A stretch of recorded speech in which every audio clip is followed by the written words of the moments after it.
France ফ্যাননের ভাষায় উপনিবেশবাদীরা শুধু শাসন কইরা ক্ষান্ত হয় না, তারা শোষিত মানুষের অতীতকে বিকৃত করে। আজ স্বাধীনতার জায়গায় আজাদিকে জোর কইরা বসায়া দেওয়ার এই চেষ্টাই হইল সেই বিকৃতি। যেমন ধরেন 26শে মার্চ আমাগো স্বাধীনতা দিবস, এখন আমরা যদি এইটারে সরকারিভাবে আজাদি দিবস বলা শুরু করি, তাতে আপাত মনে হইতে পারে এইটা নিরীহ সমস্যা। কিন্তু এই যে আমলে আমলে শব্দ তার রাজনীতি হাজির করে, খেয়াল করলে টের পাইবেন যে এইখানে আজাদি বসায়া আপনি কোন রাজনীতির সিলসিলা হাজির করতে চাইতেছেন। একই লগে একটু মনে করায় দিতে চাই, পাকিস্তানিরা আমাগো ভাষা লয়ে কি করছিল, তো আরবি হরফে বাংলা লিখতে চাইছিল তারা, তাতে সমস্যা কি? ধরেন এখনকার যুক্তি যারা দিতেছেন তাতে তো ভাষার আরেকটা মাত্রা যুক্ত হইতো, মাইনা লইতেন, কারণ যেহেতু বিদেশি ভাষার শব্দই বেশি, তো ভাষায় লিখতে গেলে সমস্যা কি আছিল? স্বাধীনতা, আজাদি আর ইনকিলাব কোনোটাই উগ্র ডানপন্থী পৈতৃক সম্পত্তি না। শোনেন, একটা কথা দিয়ে শুরু করি। রাজনীতির মাঠে এখন একটা খেলা চলতেছে, খেলাটা অস্ত্রের না, খেলাটা শব্দের। আরো সহজ কইরা বললে ভাষার কর্তৃত্ব নেওয়ার। 2024-এর জুলাই গণ অভ্যুত্থানের পর থেকে খেয়াল করলে দেখবেন আমাগো চেনা রাজনৈতিক সাংস্কৃতিক মানচিত্রটা হুট কইরা পাল্টায়া দেওয়ার একটা ধান্দা চলতেছে। যারা এতদিন গুপ্ত আছিল সেই অতি দক্ষিণপন্থী বা উগ্র ডানপন্থীরা এখন হঠাৎ কইরা বাম ঘরানার শব্দ, বাম ঘরানার স্লোগান আর গান হাতায়া নিয়া নিজেকে বইলা চালাইতে উদ্গ্রীব হয়ে উঠছে। এই উদ্গ্রীব তালিকা খেয়াল করে দেখতে পাইবেন কবি, সাংবাদিক, চিন্তক, বুদ্ধিজীবী বইলা যারা দাবিদার, সংস্কৃতি কর্মী, সাংস্কৃতিক নির্মাতা বইলা যারা দাবিদার, অনেককেই আপনি দেখতে পাইবেন ক্ষমতা বদলের লগে লগে নানা আমলে তারা বয়ানও বদলাইছে। এই প্রজেক্টের সবচেয়ে বড় শিকার হইল আমাকে ভাষা। আপনারা যারা ভাবতাছেন আরে ভাই শব্দতে শব্দই, স্বাধীনতা বললে কি আর আজাদি বললে কি, আপনি কি 26শে মার্চ স্বাধীনতা দিবসের বদলে আজাদি দিবস পালন করবেন? তাদের বলি মশাই, গেমটা তো সোজা না। বিদেশি শব্দ নিয়ে আমাকে কোনো অ্যালার্জি নাই। আরবি, ফার্সি, উর্দু শব্দ তো আমাকে বাংলা ভাষার ভিতরে যুগ যুগ ধৈরা মিশা আছে। বাংলার বাউল ফকির গান, লালন হাসনের দর্শনে এই আরবি, ফার্সি, উর্দুর শব্দ আর ভাব যতটা চমৎকারভাবে ব্যবহার হয়েছে, আর কোথাও কি হয়েছে? হয় নাই তো।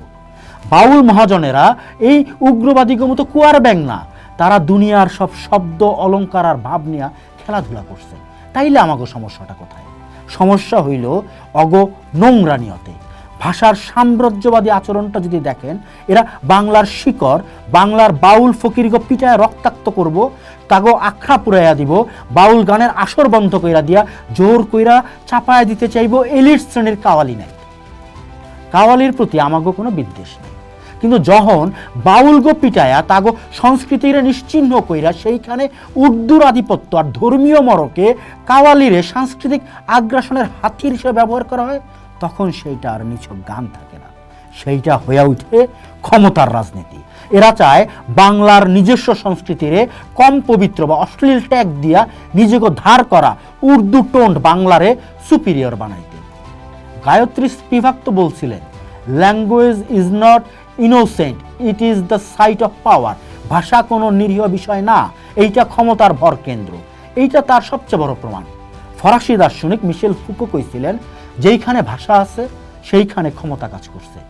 আজকা বাংলাদেশে সেই ক্ষমতার খেলাটা চলতেছে স্বাধীনতা, ন্যায় বিচার, অধিকার শব্দগুলারে রিপ্লেস করার লেগে আজাদি, ইনসাফ, হক বা জুলুম শব্দগুলা। কেন রে ভাই? ইনকিলাব শব্দটার জন্ম 1921 সালে। খেয়াল কইরা দেখেন, স্বাধীনতা শব্দটা একটা মানবিক, নাগরিক, ধর্মনিরপেক্ষ ইতিহাস আছে। রবীন্দ্রনাথ, নজরুল, লালন থেকে শুরু কইরা 71-এর মুক্তিযুদ্ধ, সবখানে স্বাধীনতা মানে আসছিল মানুষের আত্মনিয়ন্ত্রণ, চিন্তার মুক্তি আর নাগরিক অধিকার। কিন্তু এই উগ্র ডানপন্থীরা যখন স্বাধীনতা মুইছা দিয়া আজাদিরে জনপ্রিয় করতে চায়, তখন তারা আসলে আজাদির শব্দটারে ভালোবাসে না, তখন তারা নতুন ধর্মীয় রাজনৈতিক অভিধান তৈরি করতে চায়। তাগো ডিকশনারিতে আজাদি মানে নাগরিক মুক্তি না, তাগো কাছে এর মানে হইল একটা নির্দিষ্ট ধর্মীয় শাসন ব্যবস্থার প্রতিষ্ঠা। তারা চাইছে আমাগো ইতিহাসটারে রিরাইট করতে। এডওয়ার্ড সাইদ তো বইলাই গেছেন, যে ভাষা নিয়ন্ত্রণ করে সে ন্যারেটিভ নিয়ন্ত্রণ করে, আর যে ন্যারেটিভ নিয়ন্ত্রণ করে সে ইতিহাস নিয়ন্ত্রণ করে।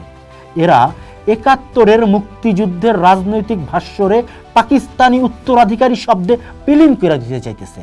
ফ্রান্স ফ্যাননের ভাষায় উপনিবেশবাদীরা শুধু শাসন কইরা ক্ষান্ত হয় না, তারা শোষিত মানুষের অতীতকে বিকৃত করে। আজ স্বাধীনতার জায়গায় আজাদিকে জোর কইরা বসায়া দেওয়ার এই চেষ্টাই হইল সেই বিকৃতি। যেমন ধরেন 26শে মার্চ আমাগো স্বাধীনতা দিবস, এখন আমরা যদি এইটারে সরকারিভাবে আজাদি দিবস বলা শুরু করি, তাতে আপাত মনে হইতে পারে এইটা নিরীহ সমস্যা। কিন্তু এই যে আমলে আমলে শব্দ তার রাজনীতি হাজির করে, খেয়াল করলে টের পাইবেন যে এইখানে আজাদি বসায়া আপনি কোন রাজনীতির সিলসিলা হাজির করতে চাইতেছেন। একই লগে একটু মনে করায় দিতে চাই, পাকিস্তানিরা আমাগো ভাষা লয়ে কি করছিল, তো আরবি হরফে বাংলা লিখতে চাইছিল তারা, তাতে সমস্যা কি?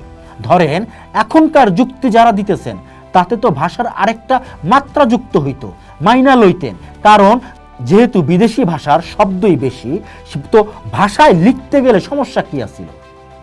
এই যে শব্দের রাজনীতির সবচেয়ে ভয়ঙ্কর দিকটা কি জানেন? নোয়াম চমস্কি কইছিলেন, মানুষকে অনুগত রাখার সবচেয়ে বুদ্ধিদীপ্ত উপায় হইল তাগো চিন্তার সীমানা নির্ধারণ করে দেওয়া। এইটা উগ্র ডানপন্থীরা ভাষার মাধ্যমে ঠিক সেই কাজটা করতে চাইতেছে। যখন একজন সাধারণ মানুষ রাষ্ট্রের কাছে তার পাওনাকে অধিকার না বইলা হক বলবে, যখন সে অন্যায়ের বিরুদ্ধে ন্যায় বিচার না চায় ইনসাফ খুঁজবে, তখন তার মনস্তাত্ত্বিক রূপান্তর ঘটে।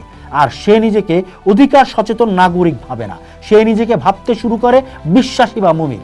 এইটারই কয় ভাষার ধর্মীয়করণ। আর নাগরিক থাইকা মানুষ যখন শুধু বিশ্বাসীতে পরিণত হয়, তখন রাষ্ট্র ধীরে ধীরে ধর্ম নিরপেক্ষ চরিত্র হারায়া ধর্মীয় ফ্যাসিবাদের কাছে আত্মসমর্পণ করে।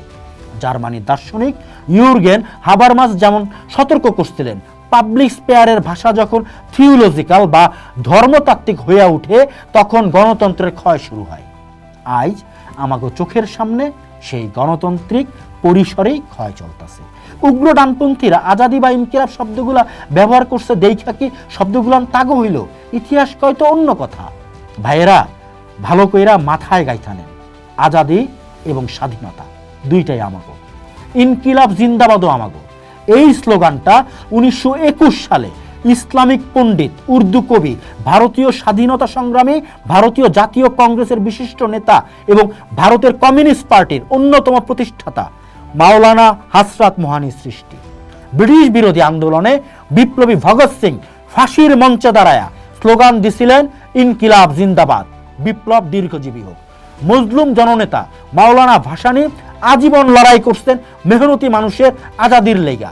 বামপন্থী প্রগতিশীল এই মাটির মানুষরা এই শব্দগুলারে রক্ত দিয়া কিনছিল। অথচ আজ উগ্র ডানপন্থীগো নিজেকে কোনো ইন্টেলেকচুয়াল বা সাংস্কৃতিক প্রপার্টি নাই বইলা তারা বামপন্থীগো স্লোগান, বাম ঘরানার গান আর গণমানুষের শব্দগুলারে হাইজ্যাক কইরা নিজেগো বইলা চালাইতে চায়। তারা চায় আমাগো ভাষার ভেতরে একটা কলোনি গড়তে।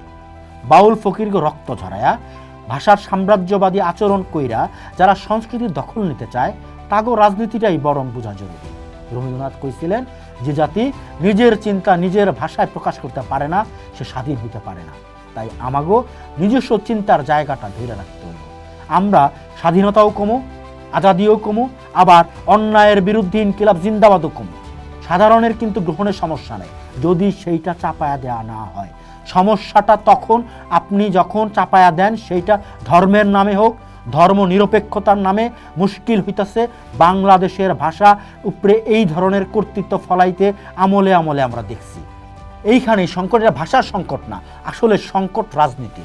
যেই রাজনীতি ভাষারে দখল কইরা এই সময়ে ধর্মীয় উগ্রবাদ চাপাইতে চায়।